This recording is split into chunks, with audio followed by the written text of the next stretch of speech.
Good morning 9th class. कैसे हैं आप लोग। आपकी पुस्तक क्षितिज भाग 1 इसके गद्य भाग में हम प्रेमचंद को पढ़ रहे थे। प्रेमचंद की कथा कहानी दो बैलों की कथा हम पढ़ रहे थे, जिसका कुछ भाग हमने पढ़ लिया था। अब देखिए उसके आगे हम कंटिन्यू करेंगे। पेज नंबर 8, पेज नंबर 8 आप ओपन कीजिए। मैंने आपको पिछली कक्षा में बता दिया था, पिछली जो हमारी क्लास हुई थी, कि जो दो बैल थे हीरा और मोती, जिनको गया का झूरी का साला गया ले गया था और वो वापस किसी तरह से अपने घर आ गए। तो जो गांव के बच्चे थे वे बड़े प्रसन्न हुए इस बात को देखकर। तो कोई उनके लिए भूसी लाया, कोई चोकर लाया। अब उसके आगे देखते हैं। एक बालक ने कहा, ऐसे बैल किसी के पास ना होंगे। दूसरे ने समर्थन किया, इतनी दूर से दोनों अकेले चले आए। तीसरा बोला, बैल नहीं है वे, उस जन्म के आदमी हैं। इसका प्रतिवाद मतलब विरोध करने की किसी को साहस ना हुआ। झूरी की स्त्री मतलब झूरी की पत्नी ने बैलों को द्वार पर देखा तो जल उठी। बोली, कैसे नमक हराम बैल हैं कि एक दिन भी वहां काम न किया, भाग खड़े हुए। झूरी अपने बैलों पर यह आक्षेप सुन न सका। नमक हराम क्यों है? चारा दाना न दिया होगा तो क्या करते? झूरी ने अपनी पत्नी को ऐसा जवाब दिया। स्त्री ने रौब के साथ कहा, बस तुम ही तो बैलों को खिलाना जानते हो, और तो बस पानी पिला पिला कर रखते हैं। दोनों में बहस हो गई, झूरी में और उसकी पत्नी में। झूरी ने चिढ़ाया, चारा मिलता तो क्यों भागते? स्त्री चिड़ी, भागे इसलिए कि वे लोग तुम्हारे जैसे बुद्धुओं की तरह बैलों को सहलाते नहीं, खिलाते हैं तो रगड़कर जोतते भी हैं। क्या बोली उनकी पत्नी, झूरी की पत्नी क्या बोली कि तुम बुद्धू हो, जो इनको इतना प्रेम प्यार करते हो। वो लोग खिलाते हैं तो खूब काम भी करवाते हैं, और ये दोनों ठहरे कामचोर, भाग निकले। अब देखूं कहाँ से खली और चोकर मिलता है। सूखे भूसे के सिवा कुछ न दूंगी, खाए चाहे मरे। वो नाराज हो गई, बैलों से चिढ़ गई, और वही हुआ। मजूर को कड़ी ताकीद कर दी गई। मजूर मतलब मजदूर जो था, उनकी देखभाल करने वाला जो था, उसको हिदायत दे दी गई। उसको कह दिया गया कि बैलों को खाली सूखा भूसा दिया जाए। बैलों ने नाद में मुंह डाला। नाद मैंने आपको पहले भी बताया था, वह बर्तन जिसमें कि गाय बैल खाते हैं। तो फीका फीका, ना कोई चिकनाहट ना कोई रस, क्या खाएं? आशा भरी आंखों से द्वार की ओर ताकने लगे। झूरी ने मजूर से कहा, मजूर मतलब मैंने अभी आपको बताया मजदूर, कि थोड़ी सी खली क्यों नहीं डाल देता बे? तो क्या बोला मजदूर, मालकिन मुझे मार ही डालेंगी, चुरा कर डाला, ऐसा झूरी बोला। तो मजदूर ने क्या बोला, ना दादा, पीछे से तुम भी उन्हीं की सी कहोगे, मतलब आप भी उनकी तरफ हो जाओगे और मेरी गलती निकाल दोगे। पेज टर्न कीजिए आप लोग। अब दूसरा भाग देखिए। पहला पार्ट खत्म हो गया है कहानी का। अब दूसरे पार्ट पे आते हैं हम। पेज नंबर 9 आ जाइए आप लोग, ओपन कर लीजिए। दूसरे दिन झूरी का साला फिर आया और बैलों को ले चला। अब की उन दोनों ने को गाड़ी में जोता। अब की बार वो ऐसे नहीं लेके गया पकड़ के, गाड़ी में जोता उसने। 2-4 बार मोती ने गाड़ी को सड़क की खाई में गिराना चाहा, पर हीरा ने क्या किया, संभाल लिया। वह ज्यादा सहनशील था। कौन था ज्यादा सहनशील? हीरा।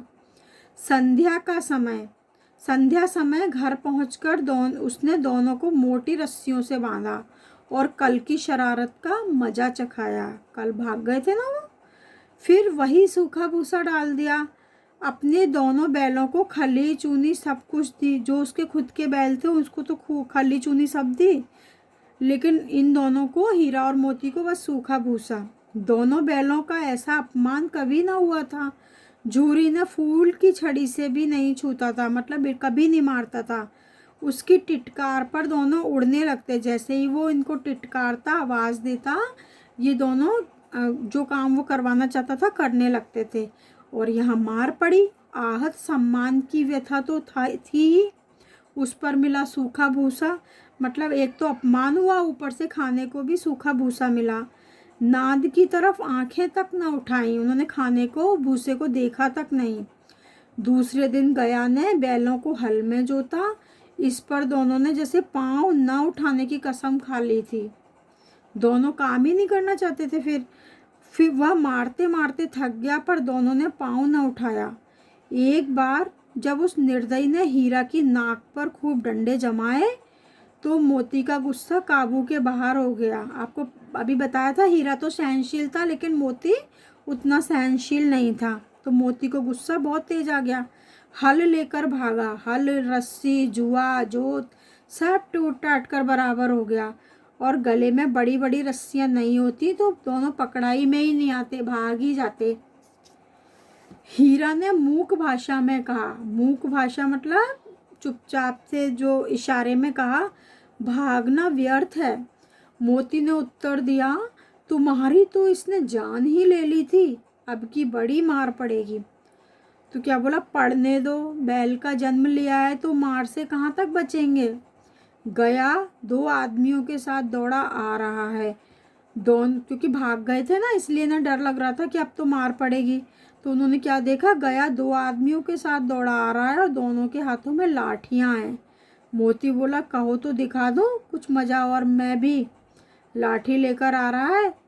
हीरा ने समझाया, नहीं भाई, खड़े हो जाओ, मुझे मारेगा तो मैं तो 1-2 को गिरा दूंगा। ऐसा किसने कहा, मोती ने कहा। पेज उलटिए आप लोग, पेज नंबर 10 पे आ जाइए।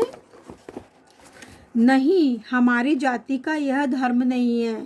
हीरा ने मोती को समझाया कि हमारी बैल जाति का यह धर्म नहीं है। मोती दिल में ऐंठ कर रह गया।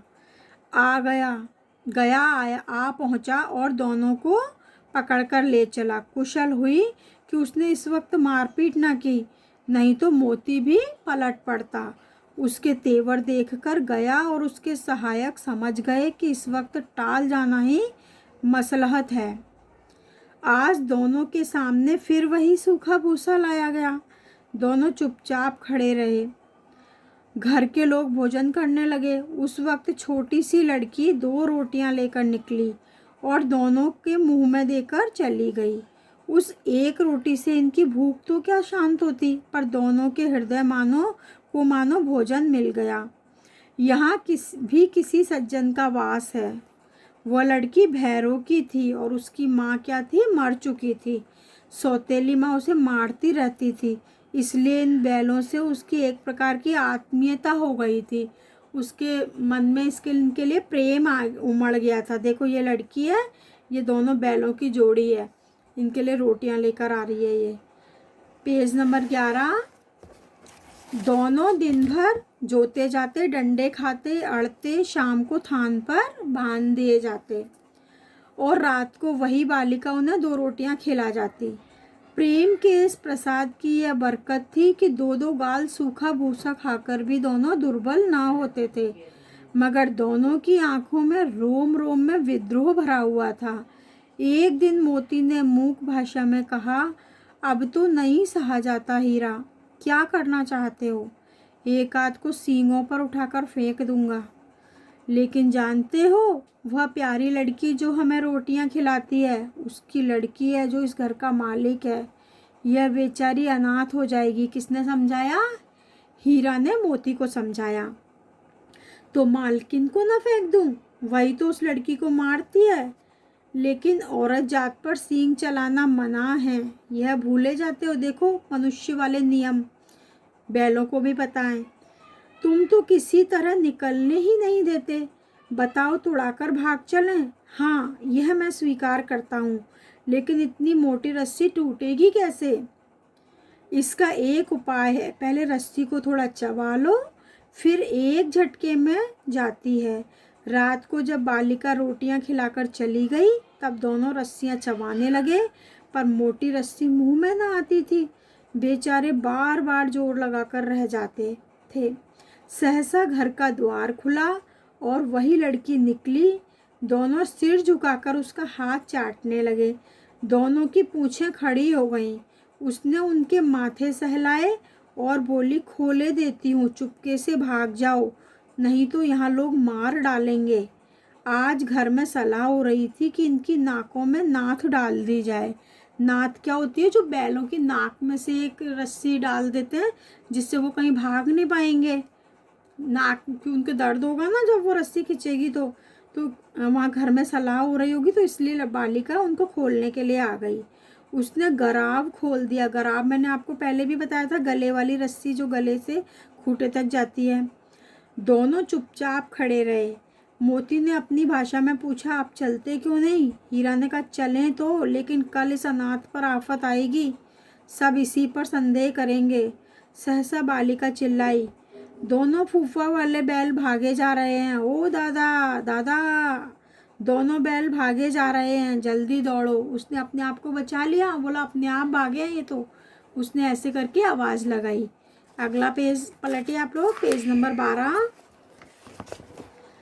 गया हड़बड़ाकर भीतर से निकला और बैलों को पकड़ने चला।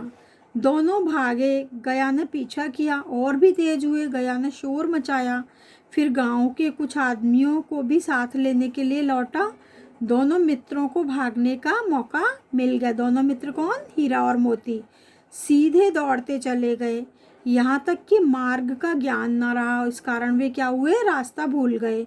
जिस परिचित मार्ग से आए थे उसका यहाँ पता न था। नए नए गांव मिलने लगे। तब दोनों एक खेत के किनारे खड़े होकर सोचने लगे, अब क्या करना चाहिए। हीरा ने कहा, मालूम होता है राह भूल गए।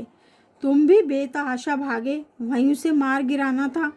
उसे मार गिराते तो दुनिया क्या कहती? वह अपना धर्म छोड़ दे। लेकिन हम अपना धर्म क्यों छोड़ें? मतलब कभी भी मालिक पर हाथ नहीं उठाना चाहिए। ये धर्म वो नहीं छोड़ना चाहते थे। दोनों भूख से व्याकुल हो रहे थे। भूख लगी थी दोनों को। खेत में मटर खड़ी थी, मटर की फसल उगी हुई थी। वहाँ चरने लगे, रह रहकर आहट ले लेते। कोई आता तो नहीं है, कोई देख तो नहीं रहा। जब पेट भर गया तो दोनों ने आज़ादी का अनुभव किया, तो मस्त होकर उछलने कूदने लगे। पहले दोनों ने डकार ली, फिर सींग मिलाए, एक दूसरे को ठेलने लगे, मतलब आपस में खेलने लगे। मोती ने हीरा को कई कदम पीछे हटा दिया, यहाँ तक कि वह खाई में गिर गया। तब उसे भी क्रोध आया। संभल कर उठा, फिर मोती से मिल गया। मोती ने देखा खेल में झगड़ा हुआ चाहता है, मतलब झगड़ा होने लगा है खेल में, तो किनारे हट गया। अब ये आपका कहानी का दूसरा भाग भी हो गया है।